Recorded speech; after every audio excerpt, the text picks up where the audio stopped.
যদিও মিঠুন শ্রীদেবী সম্পর্কের কথা বারবার গুঞ্জন বলে উড়িয়ে দেন। তবে পরে এক পত্রিকায় তাদের ম্যারেজ সার্টিফিকেট প্রকাশিত হলে মিঠুন নাকি সম্পর্কের সত্যতা স্বীকার করতে বাধ্য হন।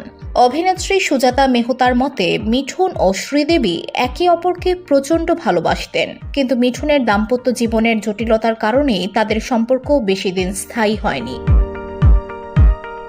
একবার শ্রীদেবী নিজের প্রেমের ব্যাপারে বলেছিলেন, 1984 সালে বনি কাপুর আমাকে মিস্টার ইন্ডিয়া ছবিতে সাইন করানোর জন্য এসেছিলেন। পরে তিনি জানান, আমাকে প্রথম দেখাতেই তিনি প্রেমে পড়ে গিয়েছিলেন। তিনি আরও বলেন, যখন বনিকে মানুষ হিসেবে চিনতে শুরু করলাম তখনই বুঝতে পারলাম যে আমি ওর প্রেমে পড়েছি। তবে এটা মেনে নিতে আমার অনেক বছর লেগে গিয়েছিল যে আমার নিয়তি বনির সঙ্গেই জড়িত।